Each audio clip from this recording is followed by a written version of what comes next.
Assalamualaikum warahmatullahi wabarakatuh. Baiklah, kali ini saya akan coba mereview pekerjaan dari Mbak Aulia Rizka untuk proposal metodologi penelitiannya. Judulnya adalah implementasi kriptografi dengan QR code menggunakan algoritma Vigener-Chipper dan Rivers-Samir-Adlen.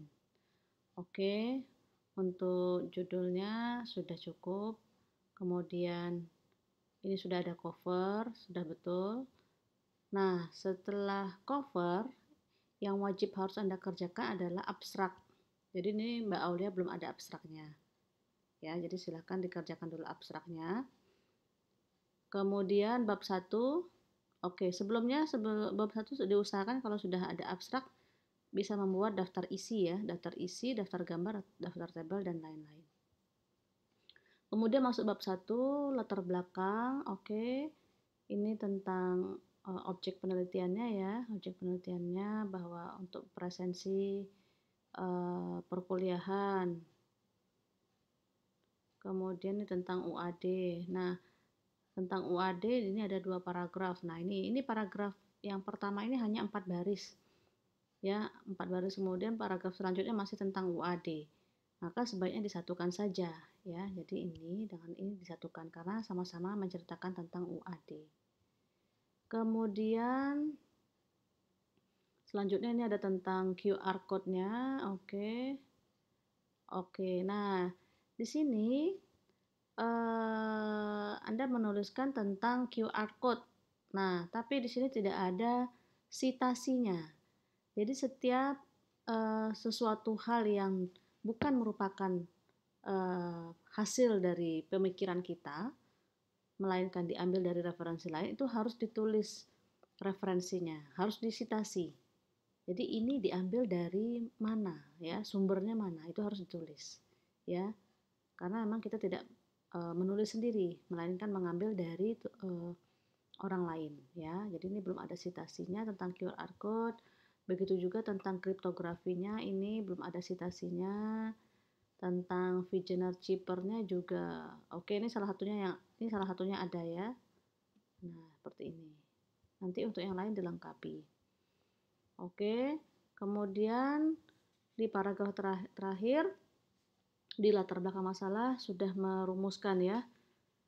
Maka dibuat penelitian bagaimana mengamankan QR code dengan menggunakan metode hibrid. Ya, oke, nggak apa-apa. Jadi ini di paragraf terakhir memang kita memberikan kalimat penutup bahwa apa yang akan dikerjakan dalam penelitian kita. Nah, kemudian ini identifikasi masalah, terjadinya manipulasi pada data presensi yang diterapkan masih bersifat manual, belum diterapkannya presensi dengan menggunakan teknologi, misalnya menggunakan smartphone. Ya, oke, bisa dijadikan sebagai masalah ya. Kemudian batasan masalahnya, oke, yang pertama lingkupnya hanya untuk prodi informatika, oke. Metode yang dipilih adalah Vigener-Chipper dan RSA, oke. Pelaksanaan presensi menggunakan QR code, oke, bisa ya. Nah, yang terakhir bahwa implementasinya akan dibuat dalam Android, ini tidak perlu ditulis ya, tidak perlu ditulis dalam batasan masalah menurut saya ya, tapi mungkin nanti silahkan kalau memang sudah kesepakatan dari pembimbing, tapi biasanya ini tidak perlu dituliskan di bab 1 ya. Nah, kemudian rumusan masalahnya adalah, nah, ini yang pertama, rumusan masalahnya adalah berapa persen keberhasilan dari hasil mengamankan QR code menggunakan, ya oke, ini berapa persen keberhasilan ini tentunya nanti diukur dengan suatu pengukuran ya. Jadi ini adalah merupakan metode ujinya ya. Betul ya, jadi ini betul bisa dinyatakan sebagai rumusan masalah ya. Jadi seberapa persen keberhasilannya. Kemudian berapa persen kecepatan yang digunakan untuk mengakses data. Apakah QR code yang telah dihasilkan dari proses enkripsi dapat dibaca dan diketahui dari isi dari data asli tersebut? Ya, mungkin usulan saya tambahan untuk rumusan masalah, yaitu biasanya pada saat kita akan mengerjakan suatu penelitian, maka rumusan masalah yang pertamanya adalah bagaimana kemudian kita melakukan penelitian kita tersebut. Jadi bagaimana melakukan penelitian kita tersebut. Itu adalah kata kunci yang pokok yang harus ada dalam rumusan masalah. Jadi kalau di judulnya Mbak Aulia ini tadi judulnya adalah tadi ini ya, implementasi kriptografi dengan QR code. Nah, rumusan masalahnya yang pertama adalah bagaimana ya, bagaimana mengimplementasi atau bagaimana mengembangkan kriptografi dengan QR code menggunakan algoritma Fedger-Chipper dan reverse Samir-Aldelman. Itu justru rumusan masalah yang pertama ya. Nah, di sini tadi belum ada rumusan masalahnya. Ya, tapi yang beberapa sudah betul. Hanya bagaimana kemudian mengimplementasikan kriptografi dengan QR code itu seharusnya menjadi urutan pertama dari rumusan masalah. Karena memang itu yang akan dikerjakan ya. Oke, kemudian tujuan penelitian. Tujuan penelitiannya adalah ya, oke, ini udah betul. Tujuannya adalah pertama menganalisis algoritmanya, yang kedua adalah mengimplementasikan algoritmanya, yang kemudian yang ketiga adalah mengujinya. Ya, ini sudah betul tujuan penelitiannya. Nah, kemudian manfaat penelitian bagian terakhir dari bab 1. Nah, kata kunci dari manfaat penelitian ini adalah harus jelas pihak yang mendapatkan manfaat dari penelitian yang dikerjakan. Ya. Kalau di sini belum terlihat siapa yang mendapatkan manfaatnya. Hanya disebutkan manfaat. Yang pertama, berkurangnya terjadinya tertitip presensi. Yang kedua, mengurangi manipulasi data dalam data hadir. Yang ketiga, memudahkan dalam presensi. Nah, ini harus jelas sebenarnya. Memudahkan dalam presensi ini bagi siapa? Bagi siapa yang dimudahkan dalam presensi? Ya. Berkurangnya terjadi titip presensi ini untuk siapa? Ya. Nah, itu harus disebutkan. Ya, disebutkan pihak yang mendapatkan manfaatnya. Oke, itu untuk bab pertama. Kemudian bab kedua yaitu kajian pustaka dimulai dengan kajian penelitian sebelumnya ya. Kajian penelitian sudah dilakukan oleh peneliti-peneliti lain dengan topik yang relevan. Oke, ini udah betul setiap paragraf ya. Nah, ini berarti udah menggunakan Mendeley ya. Udah menggunakan Mendeley tadi yang di atas bab 1 belum ada. Oke, ini adalah penjelasan dari kajian penelitian sebelumnya, kemudian dirangkum dalam bentuk tabel. Ya, sudah betul ya. Oke, ini udah benar.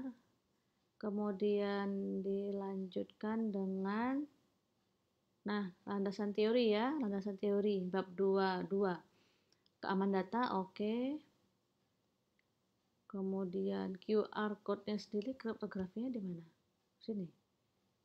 Ya, oke. Oh, kriptografinya malah belum ada ya.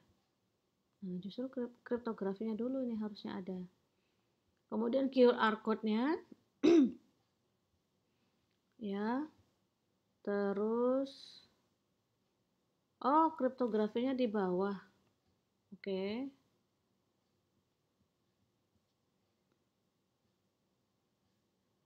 Jenis-jenis kriptografi ya.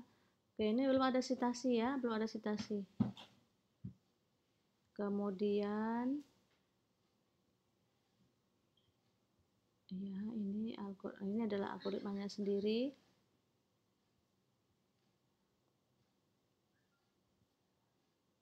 Penjelasan dari algoritma RSA. Ya, kemudian itu contoh kasusnya ya. Contoh kasusnya, oke.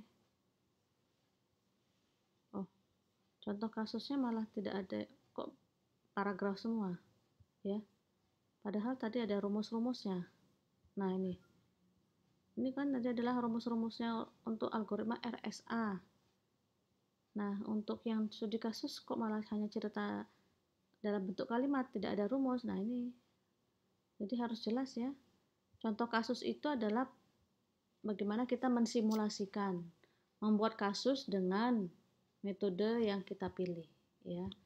Nah, di sini yang dituliskan baru cerita dalam bentuk kalimat, belum ada penerapan daripada rumusnya. Nanti ada rumus-rumusnya kan untuk algoritma tadi. Berarti ini contoh studi kasusnya masih belum tepat ya. Sebaiknya diperbaiki. Kemudian bab 3, oke, ini objek, kemudian alat penelitian, metode pengumpulan data, analisis kebutuhan sistem, perancangan, ada perancangan flowchart.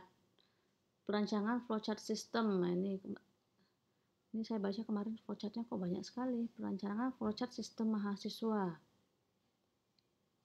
Maksudnya apa nih perancangan flowchart sistem mahasiswa? Proses untuk apa? Oh, yang flowchart untuk sistem dari mahasiswa ya. Kemudian flowchart sistem dosen. Wah, ini sudah sangat detail. Seharusnya kalau di bab 3 tidak sampai sedetail ini. Kalau ini adalah merupakan hal yang Anda kerjakan, ini adalah merupakan bagian dari bab 4. Karena ini adalah merupakan hasil dari yang sudah dikerjakan, tahapan penelitiannya dengan melakukan perancangan ini. Ya, perancangan flowchart. Jadi di bab 3 itu sebenarnya adalah kita menyatakan step by step dari penelitian kita. Ya, tahapan secara umum dari penelitian kita. Kita akan melakukan apa saja. Itu dinyatakan di bab 3. Di bab 4 kita memberikan membahas hasil dari yang sudah kita rancang di bab 3. Hasilnya apa? Kemudian dibahas ya. Nah, kalau seperti ini adalah sebenarnya kan hasil dari proses perancangan. Ya, hasil dari proses perancangan. Hasilnya, maka ini ditulisnya di bab 4. Karena ini tadi ada flowchart sistem dosen, sistem mahasiswa, sistem Semeru. Nah, ini kan sudah sangat detail. Ya. Oke, tapi kalau memang ternyata sudah didiskusikan dengan pembimbing, nanti silahkan disampaikan masukan saya. Ya, nah ini karena yang dibuat sudah sangat detail ya. Justru ini adalah merupakan Aulia ini sudah mengerjakan bab 4 ya, bab 4. Nah, oh iya sangat terlalu detail ini, Mbak. Ini adalah pembahasan untuk bab 4 ini ya. Kalau di bab 3 isinya adalah tahapan penelitiannya. Langkah-langkah penelitiannya mau ngapain ya. Oke, ini. Nah, ini di sini kemudian ada perancangan basis data. Oke. Ya, kalau yang tadi sebelumnya perancangan flowchartnya jangan dibuat terlalu detail gitu. Ya, dibuat global dulu, nanti di hasilnya dituangkan di bab 4 ya. Oke. Ya, ini implementasi, kemudian ini adalah pengujiannya. Kemudian prototype biasanya dipisah, tidak masuk bab 3 ya. Jadi dibuat lampiran sendiri. Ya, oke. Ini prototipenya untuk mahasiswa, dosen, dan Semeru ya. Ya, oke. Ya, baik. Itu tadi komentar saya untuk laporan Metopen Mbak Aulia. Ya, mohon maaf jika ada kesalahan. Nanti silahkan konsultasikan juga, disampaikan dengan dosen pembimbingnya. Baik. Terima kasih. Saya akhiri. Assalamualaikum warahmatullahi wabarakatuh.